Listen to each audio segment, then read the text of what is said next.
Hello, my fellow nerds out there. It's Oracle Nerd Richie, and welcome to our Wonderland. This is a game that this is another visual novel horror game that I found on Itch. It looked really interesting, and it reminded me a lot of Who is the Red Queen, which was one of the first visual novels that I played on this channel. And so I kind of wanted to play this one because I really wanted to see what it was all about. And I really like the art style, so it gives me another like Alice in Wonderland vibe, like the other ones that I've done. So let's go ahead and hit start.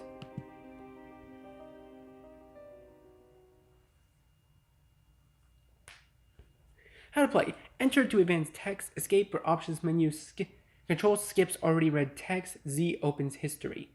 Oh, that's gonna be very awkward.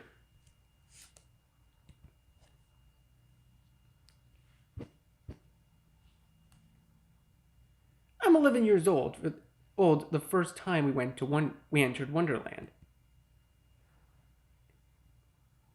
August 3rd, 1998.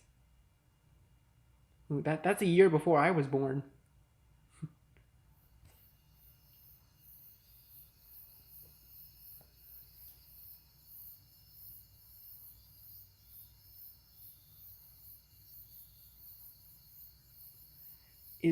Is everyone ready? Seems like we got everything, yeah? And this is the biggest tree in the forest, so this part is important. Or at least I think it is. My fingers curled tighter around the worn edges of the book in my lap, and I let my eyes fall on to the words of the page. Gidget's closest to me. She's been dubious from the start. The instructions aren't that complicated, really, which don't bode much confidence, but she doesn't move to leave. You know, on second thought, I'm pretty sure my mom's calling me. Orlam is across from me. His face is as white as the time he threw up in Miss Gronemeyer's sixth period. I'll get an earful if she finds me way out here, so I'm gonna just... He throws a glance back at the blackness between the trees. The corners of his mouth twitch like he's about to cry. He doesn't leave either. The last time your mom cared about where you were coming out from between her damn legs. Genzo's as salty as ever, but that's Genzo for you. He's dying. His dying words will probably be a dig at Orlam. Or Orlam's mom. Whoa, what is he doing between his legs? And then there's Bucks. Bucks doesn't understand anything. She's only 9. Jesus Christ, dude. Also, can I just say I really like how they have like button noses? Like, the little button noses are adorable. That's inappropriate again. You're gonna corrupt poor Buxley. Ah, shit. If Bucks doesn't understand that she needs someone to corrupt her ass pronto. Genzo's the only one who'd ever dare swear. It sounds so natural, it makes me jealous. I tried saying hell in a mirror one time. I hadn't been able to look at myself in the eye for days. I understand. Trust me, I would understand that, and I'm not that I've done that before. But like as a kid, you always want to be careful what you say. If anyone cares, I resent that comment about my mother. Guys, I need to get everyone back on track. If I don't corral them, we'll never get started, and then what would be the point, really? We need to focus, okay? Come on. I lick my lips and swallow. I'm following my fingers are shaking, and I press them tighter on the book's yellowed pages. This is gonna work. I'm telling you. This book is like a gazillion years old. Besides, books can't lie. Not like Orlam's mom. Hey! What exactly does it say we have to do again? We don't have to break out into song, do we? I readjust the book in my lap. Finger in the centered paragraph in the middle of the page. Its font fancy and curled. By blood alone shall the innocent pass. traveling hand in hand where every wish is your command. Your very own Wonderland. Orlem's fingers go to his mouth. Blood? Buck's eyes widen. The light of the lantern dances off her trembling pupils. Cool! I volunteer to kill Orlem. My eyebrow twitches. No one's gonna be killing anyone. A little from everyone should be fine. It only works for kids. No adults allowed. The five of us grow quiet. Furtive glances from one to the next. Gidget's chewing on the inside of her cheek. Genzo's brows are furrowed. Bucks has her little fists clenched in excitement. And Orlem looks about ready to piss himself. Crickets chirp from off in the darkness. Well, let's get on with it then. No point in sitting here freezing our asses off. This is gonna be the hard part. I reach into my Stegosaurus backpack and I pull out a small knife. I carefully secured the elastic pencil holder, and the blade gleams in the light of the lantern. I got this from the drawer in my kitchen. Should do the trick. I can. Just so you know, you guys probably saw the warning in the beginning. So if you guys can't handle anything like this, then make sure you read the warning in the beginning. And if you can't handle any stuff like that, then please do not watch this video. Click off right now if you're not going to be able to handle this kind of thing. Because trust me, even I wouldn't be able to handle it. But I like the art style. I don't condone this kind of thing, though. Okay, don't ever do it. Do not let your kids do this kind of thing. All right. I can feel the collective gaze of the group. Have I mentioned that I really don't like this idea? Orlem's fidgeting again.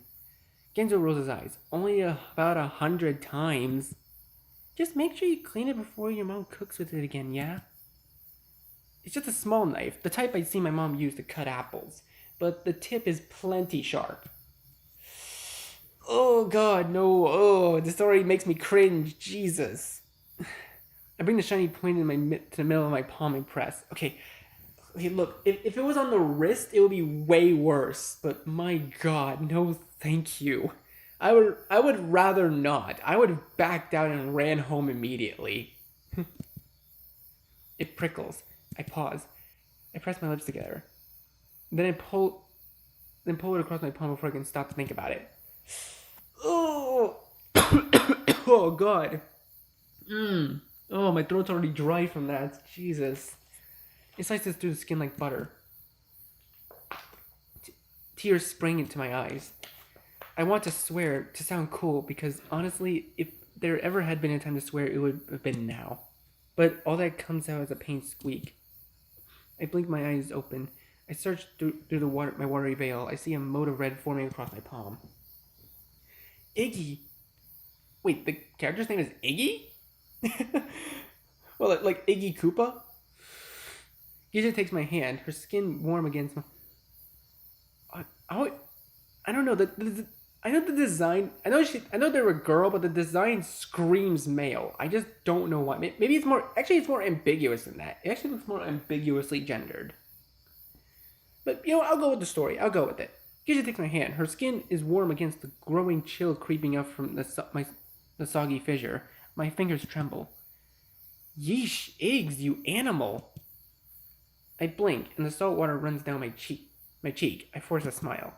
It doesn't hurt. You only need a little. That's what the nurse always tells me, too. Then she stabs me with her 6-inch needle of death. Orlem runs a hand through his sweaty hair again and again. We all have to do it? I take my hand back from Gidget. A tiny river of blood runs past the bump in my wrist. I'm sorry. Her just slowly coming into frame is just...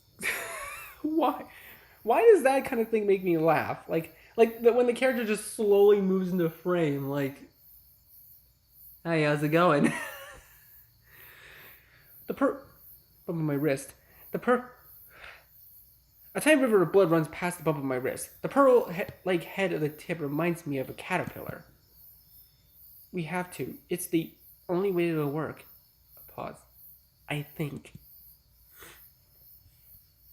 Stop staring at Iggy's hand, Bucks. You're starting to scare me. Bucks is leaning forward on her hands and knees, seemingly encaptured by the red ribbon leaking down my arm. Gidget grabs a knife from me with a huff. You guys are so worried. I'll go next. Trust Gidget to do anything Iggy says. Gidget whirls on Genso's knife tip trembling on her grip. Shut up. We all agreed to come out here, didn't we? I'm not afraid of some stupid little cut. She brings the blade to her palm, pauses, squeezes her eyes shut, then slices. Oh, it's such a terrible noise. It's not as deep as mine, but the blood it's the blood that matters. Tiny pinpricks bubble up within the shallow groove, almost like tiny chicken pox. See? She holds her palm up with a waggle on her finger. Didn't hurt at all. Kenzo just smirks. Are those tears I see, my lady? She ignores him. Go, Orlum, it's your turn. Orlum blanches. I can see the sweat gathering on his forehead. My turn? Genzo grabs a knife from Gidget and sidles up next to him. Here, I'll help you. You just stay right there. I can do it myself. Orlum scooches backwards so fast he nearly falls over. Then he snatches the knife from Genzo's hand. His freckled cheeks puff out in what could either be indigestion or dread as he brings the tip of the knife to his palm. It takes forever, and again and again, Orlum tenses up, as though trying to push out an especially large poo. And again and again, he pulls it away, tears bubbling up in his eyes. Finally, he pulls the blade across.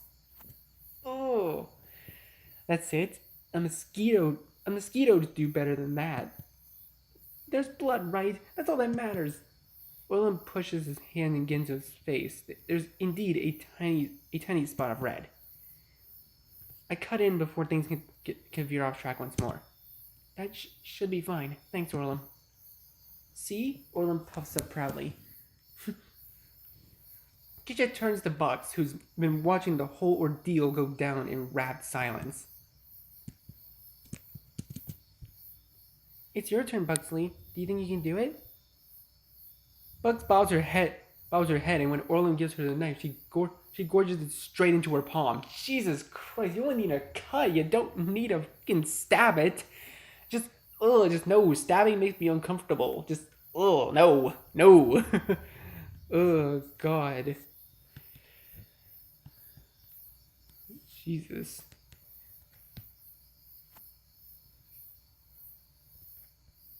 Her hand quickly turns red.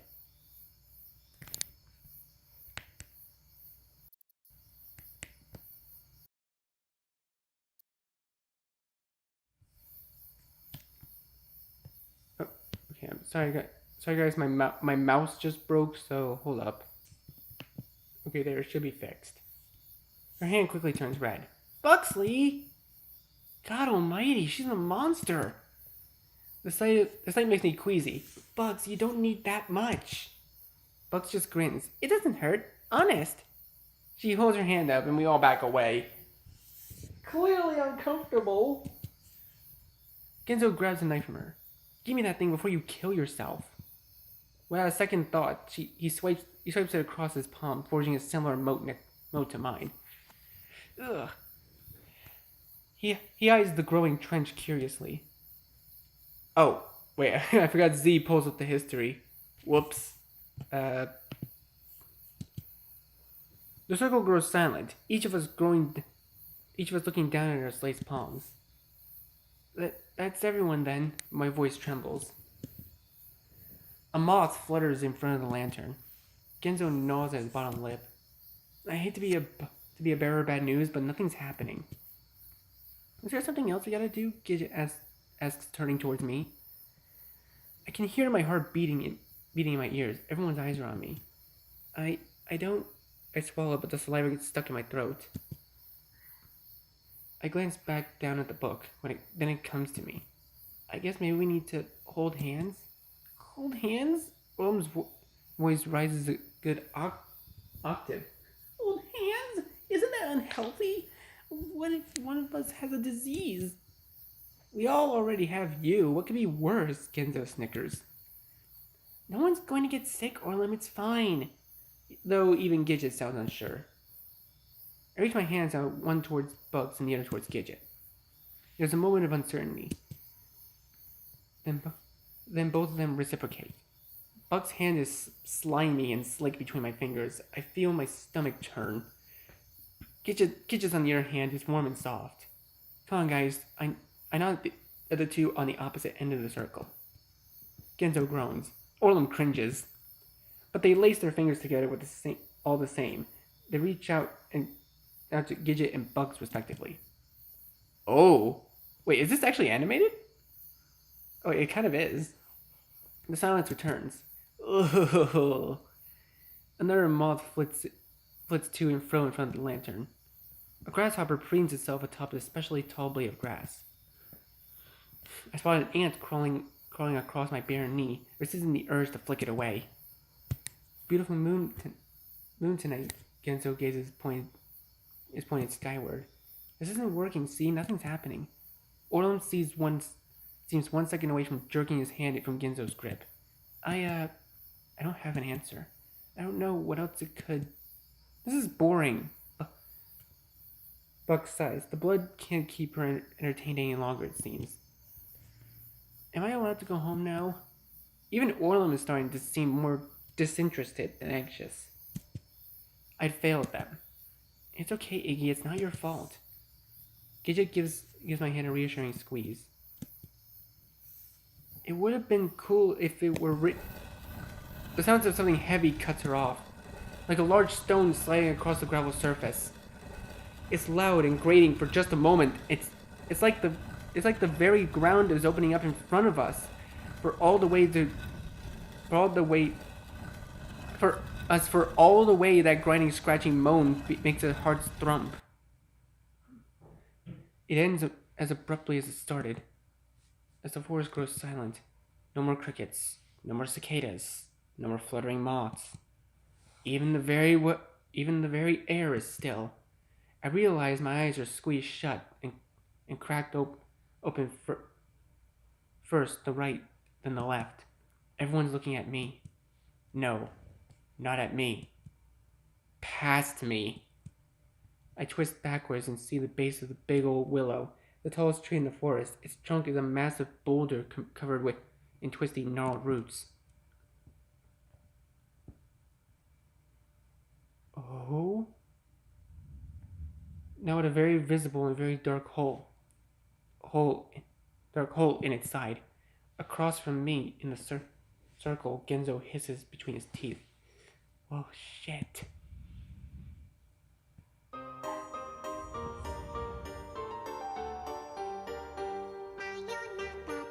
Our Wonderland. Oh, so this is how the story began.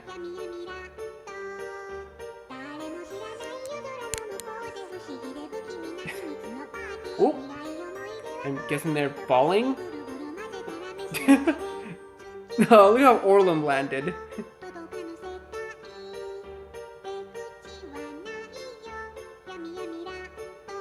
Wait, please tell me that this isn't it, right? Like, that's not it, right? This has to be just the intro, I think. I was gonna be like, if this is the end credits already, I swear to God.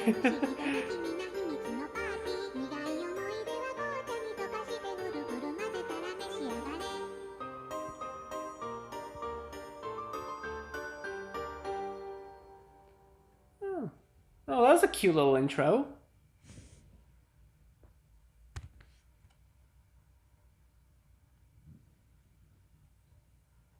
$20 later? Okay, so that's like 2018. Iggy! She asked me before I have a chance to react. She goes for the legs. She always goes for the legs. One meaty hand wraps around my right thigh as the other goes to my left. Then her shoulder takes my hips. At that point, escape is futile. Bucks rises to her full height, and I go with her, draped in like a sack of potatoes, with my ass in the air.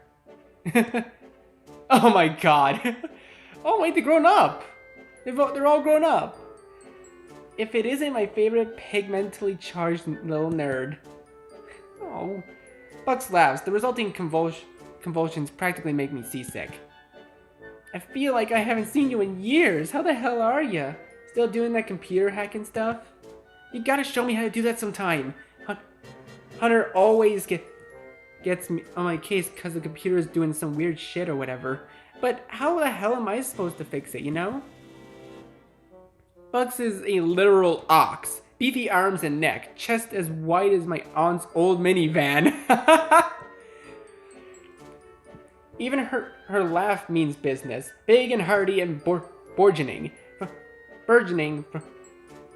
from up her lungs like a firework of sound. I'm, great. Just great. I can feel the blood rush in my head. My nose is bumping against Buck's back everywhere just above the waistline, and my glasses are threatening to slip off my ears. Bucks, I can't breathe. Oh, right, yeah. Bucks drops me back at the sidewalk. It takes a moment for the world to stop spinning. So what? Can I get you a beer or something? I got the good stuff crafts from that place just outside of town. She clasps her hands together. Let me grab you one. She barely waits for me to acknowledge her question before clomping off towards the porch. I grab my strewn messenger bag from off the ground and follow in the hand up to tame my nest of curls. Bucks' house is nice, the nicest any of us managed, to be honest. It's a cozy split level with white shuttered windows and a spacious porch wrapping all the way around to the backyard. The type of dream about once you're halfway through college, you realize you have no idea what you're actually doing with your life. Yeah, I know that feeling. I follow Bucks across the porch, dodging the fake terracotta pots of a few hanging plants along the way. The sound of the TV drifts from the screen door leading inside. I pause for a moment to hang my messenger bag up on one of the railing posts, then start for the steps. Heads up! I round the corner just as Bucks tosses me a beer from the cooler. I barely keep from dropping it straight onto the deck. The backyard is neat and trim and decorated for the occasion. The picnic table is multicolored plates and napkins with a few red, white, and blue flags draped across the trees. A trio of white and green striped lawn chairs. Bucks even has her grill out, the air above it warping in the heat. I pop the tab of my beer and wander towards Bucks, who's grabbing a can of her own. So, what's new in Iggy world? Anything new and exciting? Foam bubbles drown her chin as she takes an impatient sip. Can't say much has changed since last year's barbecue. To be honest, since still have my apartment over in Brookside, still doing mostly freelance. Had a contract gig for a few months in the spring for a little advertising shop over in Doken. Nice way to get me out of the house, but the commute was hell. I take a slug from my can. It goes down the wrong tube. Never take the intercity bus. I finish with a choked cough. I'll trust you on that. Bucks raises her can towards mine, and we clink them together in a tiny symphony. No special friend to keep you company in that lonely little apartment yet? I take another chug, longer this time. No, not yet. We've already got to get you out more. Get you out of Lambrook.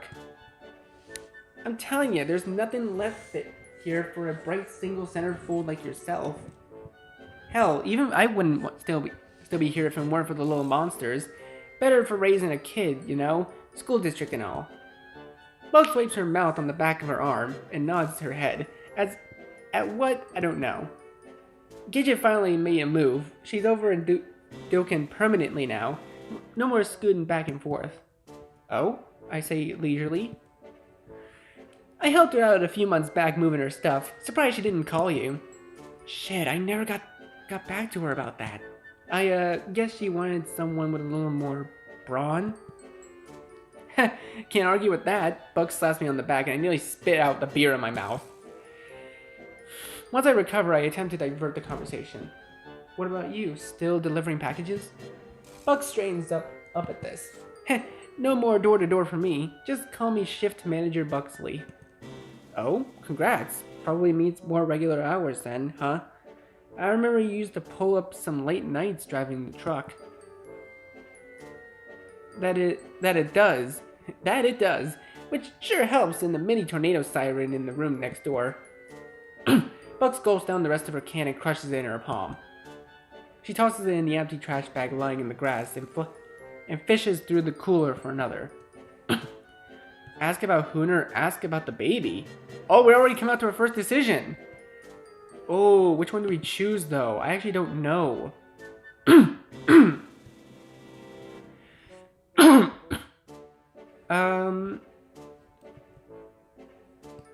Can I pull up the menu? I cannot pull up a menu during a choice. Damn. Oh no, I can. Okay, save. Boop. There we go. I'm not sure if we can go back to hearing about these, but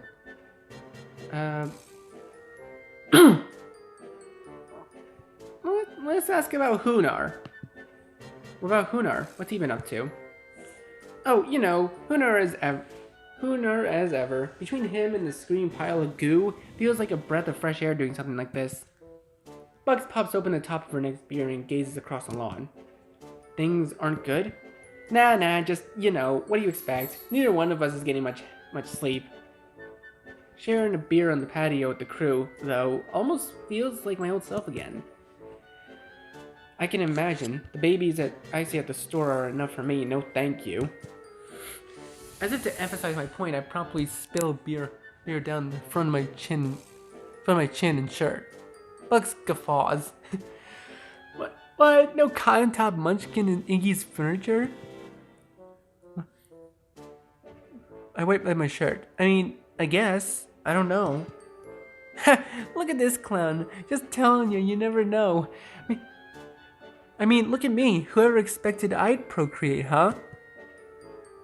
Actually, we kind of all did. I raise a brow. What with you proclaiming your undying love for Hoonar after being crowned homecoming queen?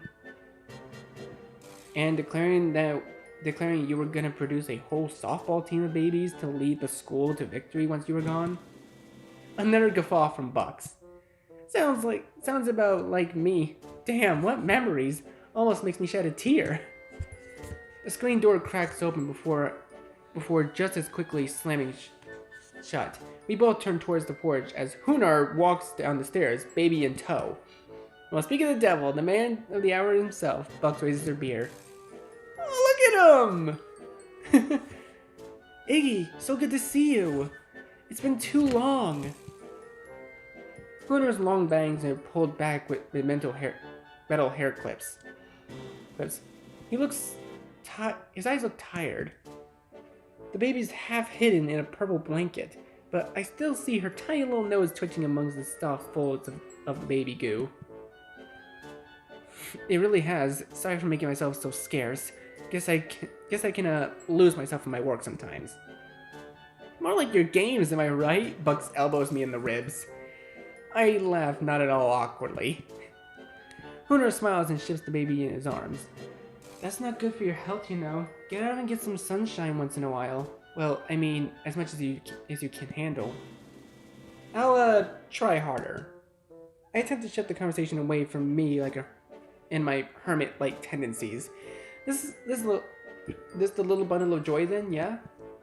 3 months old already. I lean in for a closer look. She's absolutely tiny. I can't help but think of a cluster of baby rabbits I'd found huddled in the giant planter my mom had on the back patio when I was a kid, so completely helpless. She stares back at me, though she's never seen something stranger in her entire 3 months of life. I don't blame her, to be honest. What's her name, if I might ask? Hunter's whole aura seems to shift. He turns to Bucks. You haven't even told your friends her name? What's wrong with you? Do you not care about your own child? Bucks groans. For God's sakes, what do you expect me to do? Go around professing my love for our daughter to every goddamn person on the street? So I forgot to mention her name to one person. Sorry. Guess I'll try to work her name into every single one of my goddamn sentences from now on. At this point, it's at this point that I back up. I press my lips together in silence.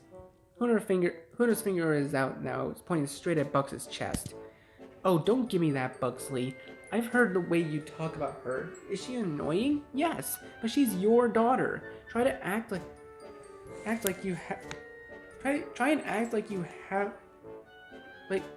you like her even a little. Bucks raises her hand in disbelief, eyes wide. So now you're saying I don't like my own child? Is that it? You know what? I'm done. I'm not even gonna try. I'm gonna put the meat on.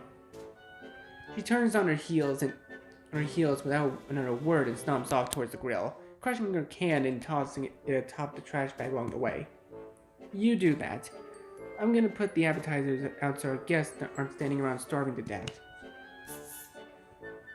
And we're not even gonna learn the baby's name? Come on. He shoots Bugs back a prolonged look of resentment before pulling an about face and storming back inside the house. I continue to stand awkwardly in the middle of the yard, half-finished beer in hand. I still don't even know the baby's name.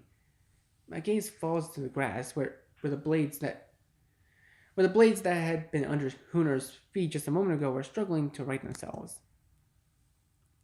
A bird whistles somewhere up in the trees. I pick at the hunk of something between my top left molars. I'm just about to wander over to the picnic table, a feeling of unease trickles down my spine, almost though someone's eyes are on my back. Hey, Iggy. For Christ's sake!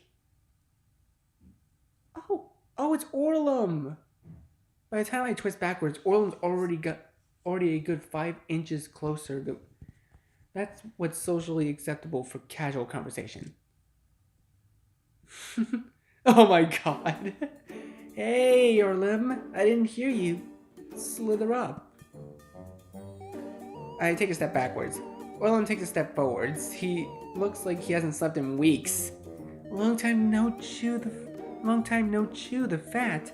How fares the daily strife? I take an extra large slug of my beer. Oh, you know, same old, same old. You still writing code for top secret government espionage projects, Mr. Hack and Slash? If by top secret government espionage projects, you mean new website for Ruckerman's this and that, then yes, that's exactly what I've been doing. This amuses him, and he laughs.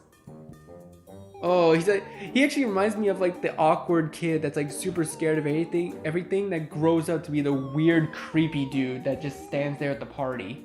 Oh my god. Orlum has the weirdest laugh. Every syllable is perfectly enunciated with an identical gap between each. Have you ever wondered what he considers this and what he considers that? I shift my weight from my left foot to my right, then back to my left. Surprisingly, the thought never really crossed my mind. I've always been more of that guy myself, Orlum shrugs. Why have this when you can have that? Am I right? But you know me, always on a superlative fringe of society. Fringe is right. I glance back towards the house. Bugs is still at the grill. Honara is nowhere to be seen. I turn back. Somehow, Orlum seems even closer. What about you? Still working at... Actually, I seriously have no clue what you're doing nowadays. Alan and Alan. I do data entry at their branch in town. The baby powder guys? I chew on my bottom lip. Not just baby powder. We have all kinds of products like squirmy little skin tags. Bucks should be all over that. You give her a discount? No. I blink. Orlin stares at me with the same off-kilter smile. Then continues. You want to know the secret ingredient in our powder? What helps give its skin extra soft sheen? I sucked in my entire bottle and lit into my mouth at this point. I'm not sure I want to know. Dead skin cells from real babies. That's disgusting. Don't let Bucks know. Oh god, I honestly think that's disgusting. My face curls. That's disgusting. That laugh again. It's a joke. I figured, but jeez, I prefer not to think about dead baby skin every time I walk by a baby aisle. Why the hell aren't Genzo and Gidget here yet? So, any Mrs. Maxwell in the making tucked away in your man cave of yours? Afraid not. Fraternizing hasn't exactly been top priority of my life, I guess. My beer's almost gone. I squint and look down at the opening. I know someone who will be happy to hear that. This brings my head up. What's that supposed to mean? Nothing. That smile again. And everything, he laughs. Now you're just weirding me out. As per my usual strategy, I decide to turn the conversation away from myself. What about you? No misinformed member of the fair sex climbing your steeple? Oh, I have my flings. Really? You? Olam runs a hand through the saggy curl of bangs tracing the side of his forehead. There's a girl at work who can't keep her hands off me. Insatiable, this one. A real dime, too. Says no man's ever satisfied her the way I do. I really didn't need to know that. But me, well, I'm looking for more than smoking hot time in bedroom, if you catch my drift. Oh, I'm catching it. I need a woman who can please me emotionally, not just sexually. You know what I mean? He practically is breathing down my neck now. His breath is as hot as it dances on my skin. I hadn't realized that he'd gone so close. 100%, my man! What's this girl's name? I kind of want to learn about them. Okay, well, let me go ahead and save in the second slot here, because you never know when you have to go back to change your decision. Wait, how long have I been recording for? I've been recording for a little over half an hour. Yeah, we can still keep going. Let's go with what's the girl's name? I lean backwards, and what's this girl's name? He stops, blinks, finally pulls away. He licks his lips. I mean, I know it just slips my mind. His arms curl in front of his chest. We don't really, talk much. In fact, I've probably never even said it out loud. You know how it is. You've never said the girl you're dating's name out loud? We're feral creatures, Iggy. There's no need for names between us. Okay, well, enjoy your mysterious nameless woman. You're just jealous you're not getting as much as me. I roll my eyes and turn my gaze back to the house. You know you're exactly right. The sound of footsteps on the porch catches my attention. Aloha, mi amigos, and comment les vos. The party has officially arrived. This quickly followed up by a dull thud of cranium and fake terracotta. God damn it, the potted plant right in my face. That'll be Genzo. I finished up the last few drops of the beer and wandered over to the trash bag to throw the can away. Orlin follows, quite obviously keeping me between himself and the porch. His smile is gone, and he's tugging anxiously at his rat tail. Oh gosh, Genzo, I'm so sorry. We just hung those up the other day, and it completely slipped my mind. Hunar pushes open the screen door and steps outside. He quickly wipes the crumbles of dirt decorating Genzo's shoulders.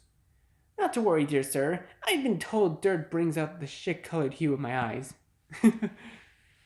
He pauses, turning in Hunar's direction. And what's this gurgle of innocent complacency I hear? Am I in the presence of Her Highness Princess Sadie? I I should have worn my tie. He straightens his collar. Hunar laughs and shifts Sadie in his other arm. So that's the baby's name. It's Sadie. Aren't you always a treat? Anyways, I got some things to finish up inside. Iggy and Orlin are already out back. He tugs open the screen door and disappears back inside. Genzo continues the rest of the way across the porch, using his cane to avoid the railing and got himself down the steps into the yard. Wait. Oh god, he's blind. Actually makes me wonder what happened to him. Did he actually stare at the sun or something? You know what? I'm assuming we're probably gonna find out soon. He grew blind. Like, oh dude, I actually feel really bad about him now. He seemed to be that guy. Like, the beginning of the story showed him as like that kid that's like, I'm edgy and cool. My god, why is it always the ones who think they're edgy and cool that actually end up tragic? I don't know. He immediately spreads his arms. Hey, Iggy! Or wait, or does he just wear sunglasses? You know what? I'm not even gonna ask. And I thought I smelled something coming up the block. Is that your new colleague or cologne, Orlum? Or do you just naturally smell like a horse's ass? Orlum's eyes twitch. Iggy, my man, get over here. It feels like forever. Genzo motions me over. No, look at him. I lean forward as soon as my shoulder touches his. He pulls me into a side hug that nearly breaks my spine. Genzo is the same teddy bear as always. Big, short, big boned, as he puts it, and with a mouth that can run faster than he can. Also, as he puts it. I'm even given a familiar whiff of the ubiquitous orange knit cap as my face is mashed into the top of his head. I have been a little off the grid. I manage. Off the grid or off your rocker? Am I right or am I right?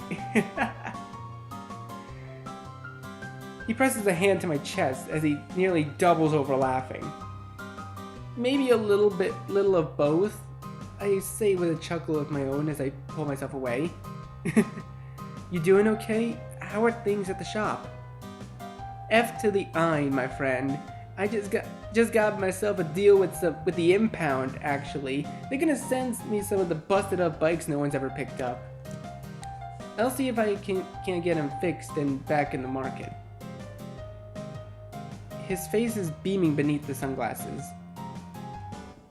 More of a passion project, really, but it feels good to breathe new life into the little tykes. Or shall I say trikes. Hey! He's a pun man! He likes jokes! I already kinda like him. It's pretty funny. He pauses for a moment, then raises his hand, nose twitching. Is that the pungent odor of freshly grilled carcinogens I smell? Bugs turns away from the grill for the first time since her argument with Hunar. Burgers are coming right up. Hope everyone's hungry. I can always count on you to fill my stomach, Buckleberry Finn. Genzo rubs his hands together. Which reminds me, Iggy. Game Rex. You have? I run a hand through my curls. I'm already eyeing the cooler and wondering if I should grab another beer. Actually, this one game's been really sucking up my time.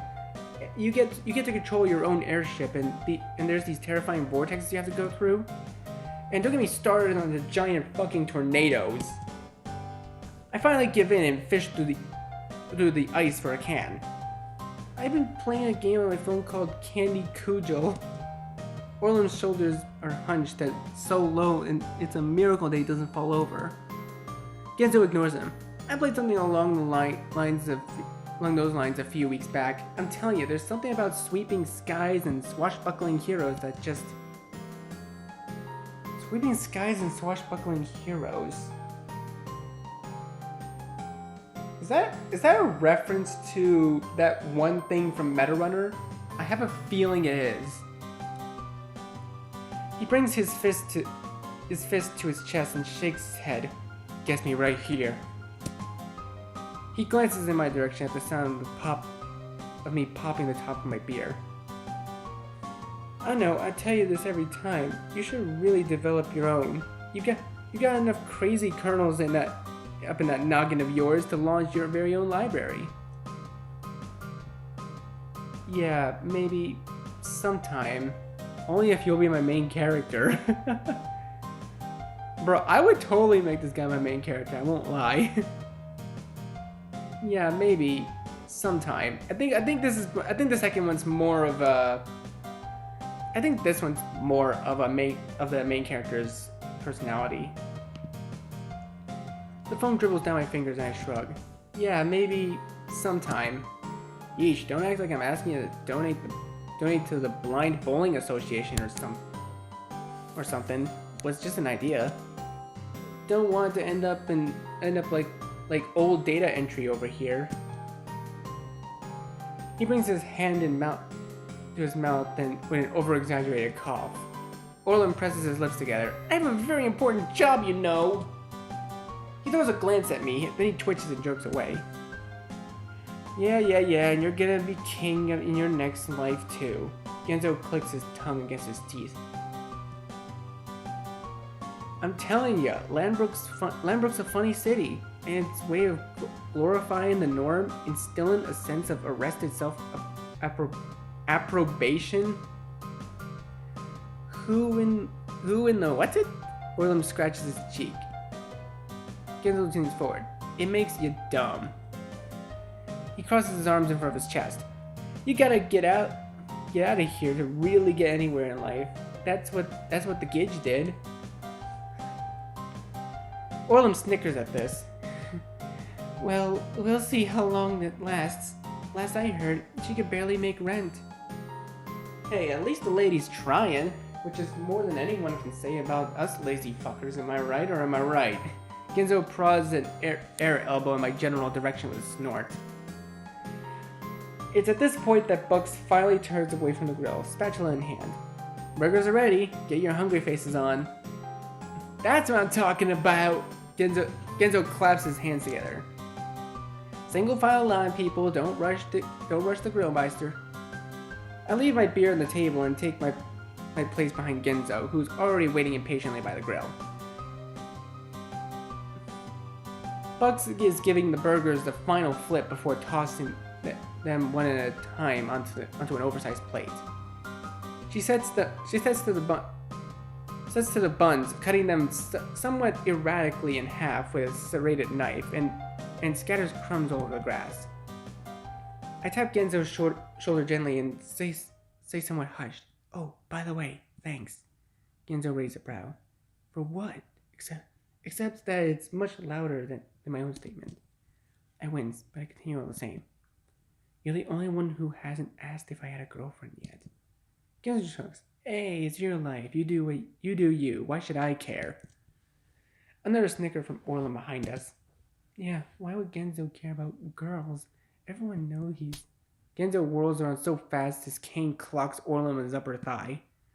Orlin yells. Whoops, didn't see you there, Orlin. Genzo laughs. Sorry, this thing's really got a mind of its own sometimes. I open my mouth to say something, but Genzo's already turned back to the grill with his nose turned towards the meat and cheese concoction Bucks is stacking atop the plate.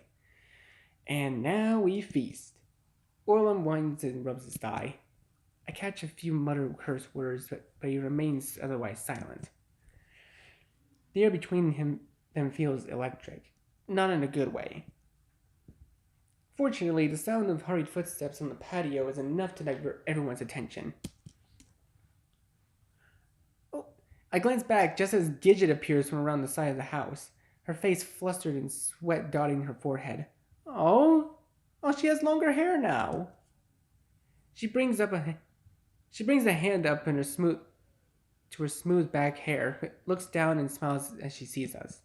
Sorry I'm late, guys. The traffic was coming up I-80. It was a nightmare. Genzo perks up. Now there's the sound for sore ears. Gidget smiles apologetically and starts over. Our eyes meet, but she looks away. I didn't miss too much, did I? Buck slaps top the top down slaps the top bun down on a veggie fortified burger stack. Only these clowns gossiping like a bunch of schoolgirls. Food's just coming off the grill now, so I'd say you're right on time. Genzo pumps his arm as though pulling a train whistle. Then let's get this train chugging. Every second that food's not going straight to my belly is a crime against humanity.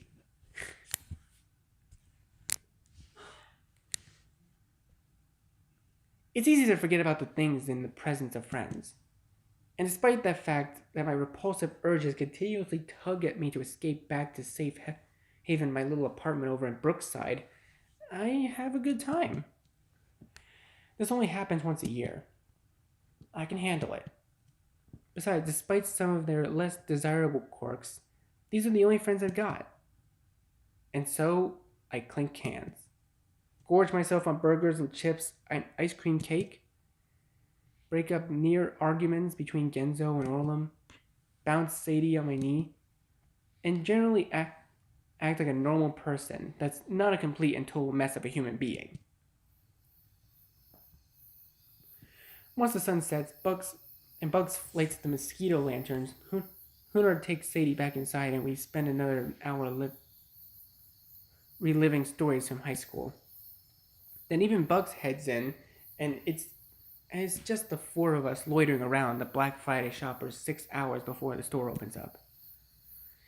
Orlum's leaning back against the porch railing, looking up at the late polluted sky. Genzo's seated on the porch steps, pressing a lighter to a cigarette between his lips. And Gidget? Well, Gidget's looking pointedly at me from the other side of the picnic table. When I turn and start poking at one of the flag decorations adorning a nearby tree, she seems to take this as an invitation. She wanders over. Hey, you. She's got her hands folded in front of her, thumb pads kissing. Long time no see. You're not the first to say that today, I say somewhat idiotically. Oh? What can we say? We miss you. She smiles. It's really nice to see you again. I spy a lightning bug flickering on and off by one of the lawn chairs. They'll be gone in a few weeks. Hibernating, I guess. Do lightning bugs hibernate?